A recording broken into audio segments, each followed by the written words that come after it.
모든 날들을 창조하시고 또 우리의 생명을 이어가시는 하나님, 주님께서 허락하신 새 생명으로 오늘 하루를 살게 하여 주심을 감사를 드립니다. 하나님, 주께서 행하시는 그 일들은 우리가 감당할 수 없습니다. 온 우주 만물을 다스리시고 또 온 자연을 먹이시고 입히시는 하나님의 그 능력과 하나님의 일하심 앞에 우리는 먹이리를 숙일 수밖에 없습니다. 우리가 이 땅에 태어나 살아가면서 부딪히는 수많은 일들과 또 수많은 문제들이 하나님 앞에 아무것도 아닌 것을 우리가 깨닫고 나가게 하시고, 하나님 앞에 우리들의 마음을 향할 수 있게 하시고 그리스도의 평강을 누리며 살아갈 수 있기를 간절히 바랍니다. 아버지 하나님, 특별히 저희들에게 하나님을 알고 믿는 믿음의 삶을 허락해 주심을 감사를 드립니다. 이제 우리가 살아가는 그 모든 이유가 하나님께 있음을 고백하고 나아갑니다. 그러하기에 우리가 살아가는 이 남은 삶 동안에 하나님을 온전히 예배하고 높여드리기에 부족함이 없도록 하나님 도와주옵소서. 마음을 다하고 뜻을 다하고 목숨을 다하여져서 하나님을 사랑하는 그 일들이 우리 안에 멈춰지지 아니하도록 도와주옵소서. 매주마다 드려지는 예배가 하나님 아버지 하나님 힘 있는 예배가 되어지기 원합니다. 마음과 뜻과 정성을 다하는 예배가 되어지기를 원합니다. 아버지 하나님, 주님을 인격적으로 만나 우리에게 허락하신 삶 안에 하나님의 뜻을 선포하고 살아갈 수 있기를 소망하오니, 오늘도 찬바람을 맞으며 주께 나와 기도하는 자를 통하여 하나님의 뜻을 이루어 주옵소서. 예수님의 이름으로 기도합니다. 아멘. 우리 역대상 21장입니다. 역대상 21장.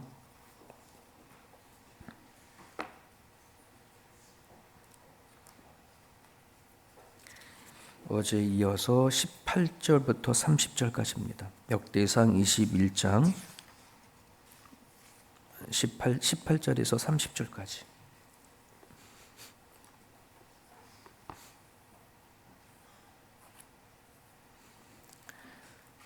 우리 한 목소리로 읽습니다. 18절부터 30절까지 시작. 여호와의 천사가 갓에게 명령하여 다윗에게 이르시기를, 다윗은 올라가서 여부스 사람 오르난의 타작마당에서 여호와를 위하여 제단을 쌓으라 하신지라.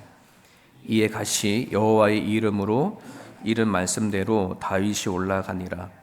그때에 오르난이 밀을 타작하다가 돌이켜 천사를 보고 오르난이 4명의 아들과 함께 숨었더니 다윗이 오르난에게 나아가매 오르난이 내다보다가 다윗을 보고 타작마당에서 나와 얼굴을 땅에 대고 다윗에게 절하매 다윗이 오르난에게 이르되, 이 타작하는 곳을 내게 넘기라. 너는 상당한 값으로 내게 넘기라. 내가 여호와를 위하여 여기 한 제단을 쌓으리니 그리하면 전염병이 백성 중에서 그치리라 하니, 오르난이 다윗에게 말하되, 왕은 취하소서. 내 주 왕께서 좋게 여기시기는 대로 행하소서. 보소서, 내가 이것들을 드리나이다. 소들은 번제물로, 곡식 떠는 기계는 화목으로, 밀은 소재로 삼으시기를 위하여 다 드러나이나이다 하는지라. 다윗 왕이 오르난에게 이르되, 그렇지 아니하다. 내가 반드시 상당한 값으로 사리라. 내가 여호와께 드리려고 내 물건을 빼앗지 아니하겠고 값없이는 번제를 드리지도 아니하리라 하였니라. 그리하여 다윗은 그 터 값으로 금 600세겔을 달아 오르난에게 주고, 다윗이 거기서 여호와를 위하여 제단을 쌓고 번제와 화목제를 드려 여호와께 아뢰었더니, 여호와께서 하늘에서부터 번제단 위에 불을 내려 응답하시고, 여호와께서 천사를 명령하심에 그가 칼을 칼집에 꽂았더라. 이때에 다윗이 여호와께서 여부스 사람 오르난의 타작마당에서 응답하심을 보고 거기서 제사를 드렸으니, 옛적에 모세가 광야에서 지은 여호와의 성막과 번제단이 그때의 기브온 상당에 있었으나 다윗이 여호와의 천사의 칼을 두려워하여 감히 그 앞에 가서 하나님께 묻지 못하더라. 아멘. 역대상 21장은 되게 중요한 메시지를 담고 있는 그런 장입니다. 하나님은 다윗과 언약을 맺었어요. 21장에서 언약을 맺었어요. 다윗이 하나님을 향해서 정의를 행하고 공의를 행하고 하나님을 붙잡고 나아갈 때에 하나님은 다윗에게 내가 너의 왕권을 비롯한 너의 자리를 지켜주겠다, 이렇게 약속을 한 거죠. 그래서 그 앞에 보면은 다윗이 전쟁하러 나갈 때마다 하나님이 이기게 하셨다라고 하는 그런 말씀이 있어요. 이처럼 하나님과 다윗의 언약 관계 속에 맺어지는 그 삶은 너무나 좀 아름다운 모습이에요. 우리가 이 땅에 살아갈 때 정말 평탄케 되어지기를 원하는 그런 마음 되게 많잖아요. 그죠? 근데 그거는 하나님의 관계 안에서 가능해요. 우리가 믿음이 깊어지고 신앙이 깊어지면서 무엇에 집중해야 되냐 그러면은 하나님과의 관계성이에요. 지금 내가 하나님 앞에 뭘 하냐 이 얘기가 아니라 지금 하나님과 나 사이에 이 속이는 것이 없을까, 뭔가 막힌 것이 없을까, 이거를 항상 염두하고 살아가는 거죠. 오늘 이 다윗이 죄를 범해 가지고 전염병을 선택을 했죠. 세 가지 중에 하나 선택하라 했을 때에 다윗이 그 선택을 했지만 그것을 통해서 온 그 폐해가 너무나 크거든요. 형벌이 너무나 크거든요. 근데 이처럼 어떻게 보면은 도대체 다윗이 그렇게 큰 죄를 진 것도 아니야. 이제 인구조사한 것 때문에 지금 이런 일이 일어난 거거든요. 인구조사한 일 때문에. 하나님의 관계 안에서 아무것도 아닌 이 다윗이 인구조사한 것이 뭐가 그렇게 큰 죄가 되냐 할지는 모르지만 하나님은 이 부분을 아주 크게 다루고 있다는 것을 기억을 하셔야 합니다. 오늘 1절에 21장 1절을 앞에 보면은 이렇게 기록되어 있어요. 사탄이 일어나 이스라엘을 대적하고 다윗을 충동하여 이스라엘을 계수하게 하니라라고 되어 있어요. 사탄이 일어났다라고 한다는 말은 그냥 표현된 게 아니라 싸울 작정하고 두고 봐라 이런 식인데, 재밌는 것은 이 똑같은 상황에 사무엘 하에 기록되어 있는데요. 그 사무엘 하 24장 1절을 보면은 이 사탄이 일어나 이 말을 하나님으로 확 바꿔버렸어요. 들어보세요. 여호와께서 다시 이스라엘을 향하여 진노하사 그들을 치시려고 다윗을 격동시키사 가서 이스라엘과 유다의 인구를 조사하라 하신지라, 이렇게 되어 있어요. 똑같은 상황이에요. 똑같은 상황이고 똑같은 말씀을 이렇게 기록하는 가정각인데, 역대상에는 사탄이 일어나서 이스라엘을 대적하고 다윗을 충동했다고 적어놨고, 사무엘 하에는 하나님이 이스라엘 향하여 진노하사 그들을 치시려고 다윗을 격동시켰다, 이렇게 표현했어요. 하나님이야 사탄이야, 우리 이렇게 얘기를 할 수 있죠. 같은 사건이거든요. 그리고 다윗이 인구 조사하게 되어진 상황을 이렇게 성경 기록하고 있단 말이에요. 여러분, 욥기서를 보면은 사탄이 욥을 시험하잖아요. 그죠? 욥을 시험을 하는데 사탄이 독단적으로 하지 않죠. 하나님께 허락을 받고 그 일을 하게 되죠. 욥의 입에 보면은 이건 되게 하루아침에 나한테 이런 일이 이제 이렇게 되어질 줄 모르겠습니다만은 그 사건 뒤엔 항상 하나님의 허락하심이 있어요. 하나님 주권 하에 이루어져 가는 거거든요. 이번에는 다윗이 인구 조사를 하는 것이 하나님 앞에 죄가 됐어요. 왜냐하면은 하나님 앞에 묻지 않았기 때문에. 구약 신명기를 보게 되면 하나님이 모세에게도 인구조사 하라라고 명령한 적이 있거든요. 그러니까 인구조사 그 자체가 문제가 아니라 하나님과 앞에 뭐 하는 거예요? 묻지 않았던 관계성의 문제를 인한 이 부분이거든요. 다윗이 죄를 져서 이게 사단이 다윗에게 찾아와 유혹을 하든 하나님이 진노하든 여기 안에는 하나님의 섭리와 주권의 하에 일어나고 있다는 사실을 성경이 얘기하고 있어요. 여러분 지금 이란과 이스라엘이 싸우고 있죠. 그뿐만 러시아와 우크라이나. 성경에는 전쟁은 하나님께 속했다라고 말했거든요. 그럼 여쭤보겠습니다. 전쟁은 하나님이 일으키는 건가요? 그게 아니거든요. 전쟁은 하나님께 속했다고 한다는 말은 전쟁을 하나님이 일으켰다라고 하는 것이 아니라 그 전쟁에 일어나는 그 상황이 사람이 문제가 있든 사단이 가서 유혹을 하든 그건 하나님의 주권 뜻 안에서 속해 있다 이런 뜻입니다. 하나님이 허용한 거다라고 한다는 것이에요. 우리는 여기에서 살펴봐야 돼. 그럼 하나님 이 전쟁을 통해서 우리에게 알려주시고자 하는 뜻이 뭡니까? 이 일을 통해서 하나님이 원하신 뜻이 무엇입니까? 항상 우린 초점을 그렇게 가야 돼. 우리에게 좋은 일이 있든 아닌 나쁜 일이 있든 우리는 항상 그 뒤에 하나님이 어떤 뜻을 갖고 있는가, 이게 하나님과 관계성이거든요. 하나님 이거를 너무나 중히 여긴다는 거예요.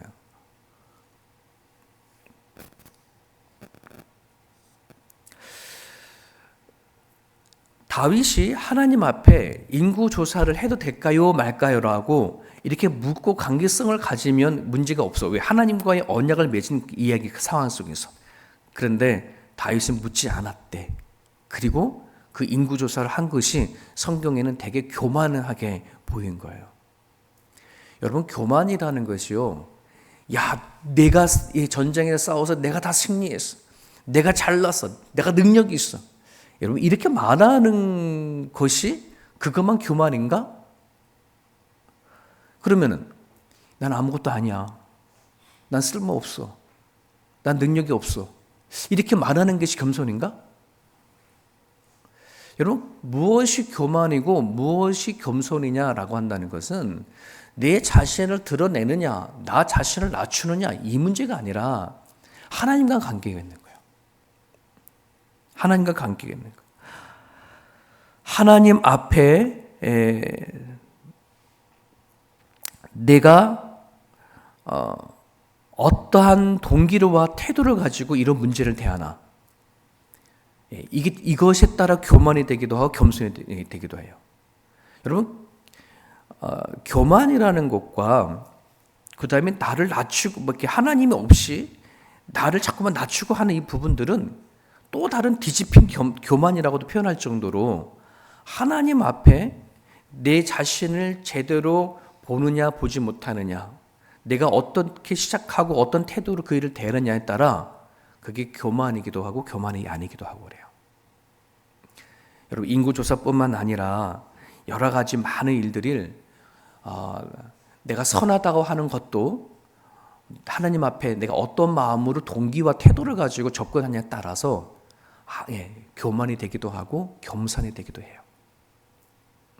그런 부분들 안에서 오늘 우리들이 하나님과 어떠한 언약을 맺고 살아가는지, 어떤 관계성을 갖고 살아가는지를 염두하고 기도했으면 좋겠다는 생각이 되어져요.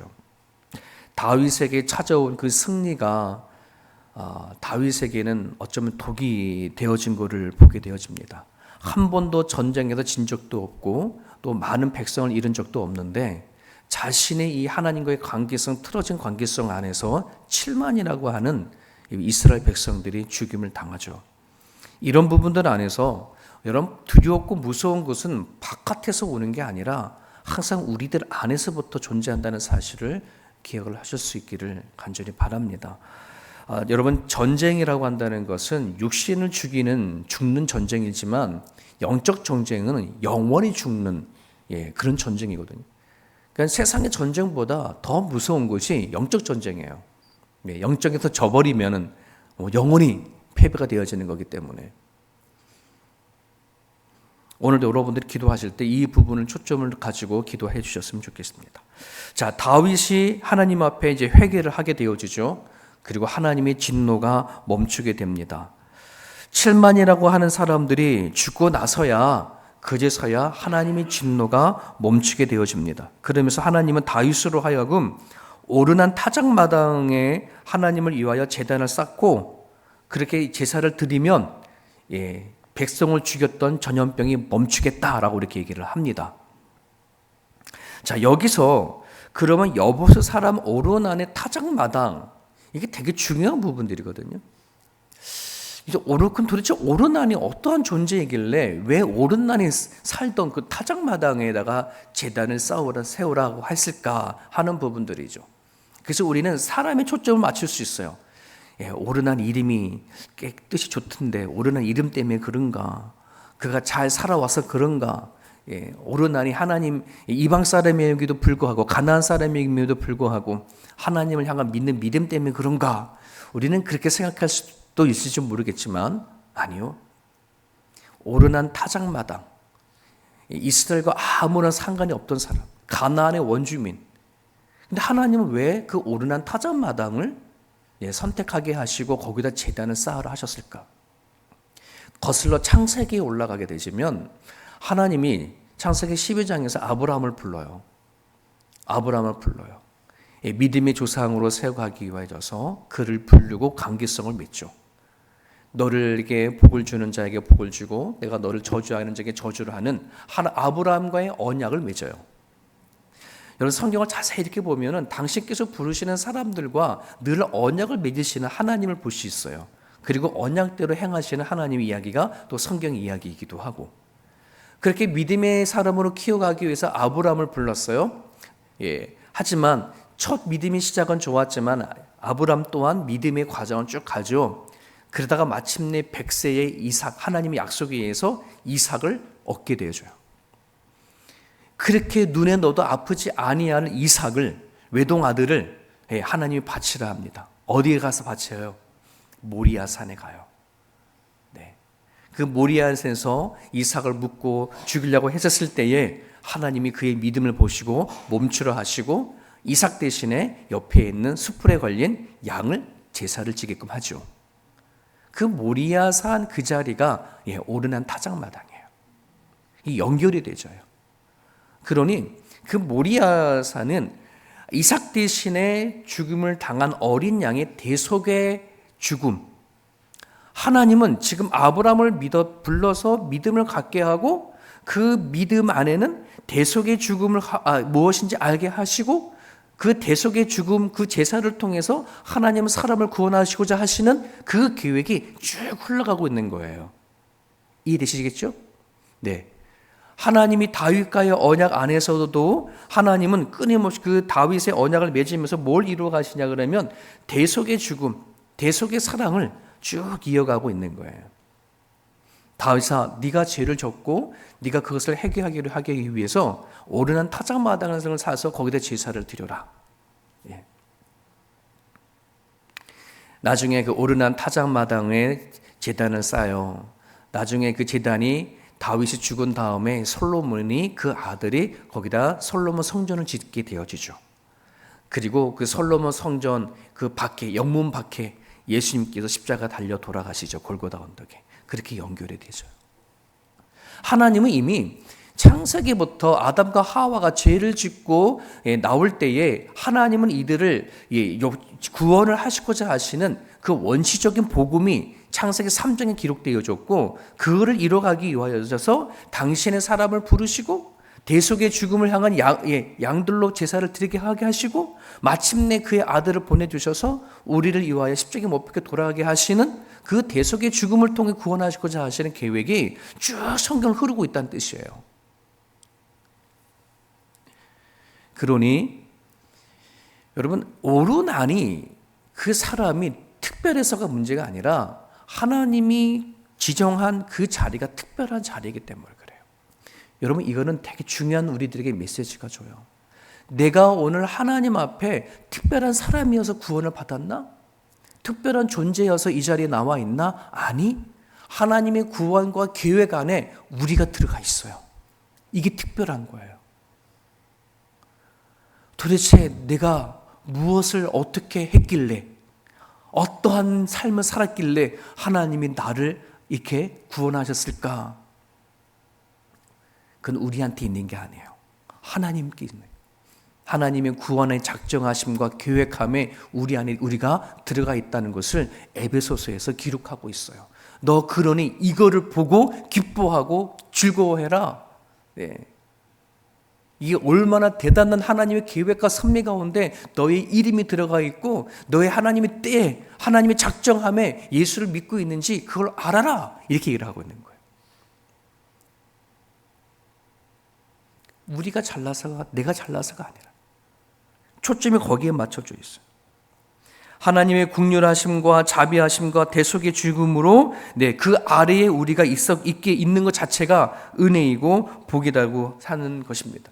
여러분 우리들이 예배 살아가는 모든 삶의 속에서 이것이 너무나 중요합니다. 출발선이 그렇게 되어줘야 우리 인생이 달라지고 변화가 되어져요. 오늘 또 하나 보면 28절에 보면 이러죠. 이때에 다윗이 여호와께서 여보스 사람 오르난의 타작마당에서 응답하심을 보고 다윗이 드디어 여보스 오르난 타작마당에서 단을 쌓고 제사를 드릴 때 하나님이 불을 내려 응답하시는 것을 보게 되어집니다. 여러분 여기 안에 다윗이 앞에 보면 21장 그 초반에 앞에 보면은 하나님이 인구조사하는 것 때문에 진노하신 것을 알게 되어지죠. 그래서 다윗이 회개를 합니다. 잘못했습니다 라고 회개를 합니다. 근데 하나님은 그 입술로 회개로서 끝내지 않아요. 너 돈 가지고 오르난 타작막을 사라. 거기에 제단을 쌓고 거기에 제사를 드려라 까지 가는 거예요. 여러분 회개라고 한다는 것은 그냥 내 입술의 회개로 끝나지 않아요. 내가 잘못했습니다라고 고백하는 걸로 끝나지 않아요. 반드시 거기에 안에는 내가 그렇게 고백한다 그러면 삶의 방향과 거기에 대한 순종과 거기에 대한 희생과 헌신이 같이 따라가야 되어지는 거예요. 근데 우리는 너무나도 오랫동안 이 회개와 자백을 그냥 내가 잘못했습니다로 끝나는 경우들이 되게 많아요. 그러다 보니 하나님과의 관계성 안에서의 이것이 참 약한 부분들이 있거든요. 사람도 그러잖아요. 뭔가 잘못했으면 그냥 미안해 잘못했어 그러면은 말로만 그렇게 하냐. 나는 지금 한창 깨지고 틀어지고 너무 힘든데 너 말한다고 그래 끝나냐 뭐 이런 얘기를 많이 하잖아요. 하나님과 관계성 안에도 그런 부분들이 있어요. 여러분 우리는 단지 하나님 앞에 회개로 끝나는 게 아니라 회개했다면 그것에 대한 합당한 값을 치러내야 하는 삶이 반드시 우리 가운데 있어야 돼요. 이게 돌이킨다라고 한다는 말이에요. 우리는 여전히 죄에 노출되어 있고 죄의 영향을 받고 살아갑니다. 단지 입술의 고백으로 끝나게 하는 것은 어쩜 옆에서 사단이 그렇게 유혹할지도 모르겠습니다. 그것으로 충분해. 그것은 너 할 도리 다 했어. 이렇게 얘기합니다. 하지만 하나님은 그렇지 않아요. 반드시 우리들에게 너가 고백한 것에 대한 행동을 요구합니다. 우리들에게 내가 회개하고 돌이킨 것에 대한 응당한 그 삶을 요구를 합니다. 그것에 대한 결단과 또 거기까지 갈 수 있어야 하나님이 내가 회개한 것을 통해서 오시는 그 응답을 우리는 경험할 수 있을 겁니다. 너희 몸을 하나님이 기뻐하시는 거룩한 산제소를 드려라. 이것이 영적 예배다. 그냥 주일날 교회 와서 그냥 하나님 앞에 입술로 예배로 하는 것이 아니라 삶으로 드려지는 것이 하나님이 받으신 영적 예배라는 사실을 또한 여러분들 기억하셨으면 좋겠습니다. 오늘 이 주신 말씀을 붙잡고 이 아침에 이 세 가지 놓고 기도해 주시는데요. 하나는 사탄은 틈을 노립니다. 하나님과 우리들의 관계성 안에 뭔가 틈이 나고 삐걱거려지면은 그것을 사단은요 너무나 잘 봅니다. 빈틈을 보이지 않도록 여러분 기도해 주십시오. 하나님과 나 사이에 틈이 갈라지지 않기를 원합니다 라고 기도입니다. 두 번째는 우리가 받은 구원이 값싼 구원이 되지 않기를 하나님이 작정하심과 구원함에 우리가 이 자리에 왔다는 사실을 여러분들이 기억하시고 내 남은 삶이 하나님을 향하여 전적으로 희생하고 섬기며 살아가는 삶이 되달라고 여러분 기도해 주시고요. 마지막 하나는 하나님으로부터 우리는 구원에 대한 응답을 우리는 받고 사는데요. 구원에 대한 반응이 우리 삶 가운데 있게 달라고. 내가 정말 하나님을 통해서 응답을 받았다면 내 살아간 삶으로 하나님 앞에 대답할 수 있는 우리들의 모습이 되어줄 수 있도록 이 아침에 기도해 주셨으면 좋겠습니다. 주신 말씀 붙잡고 자유롭게 기도하시다가 돌아가시길 바랍니다.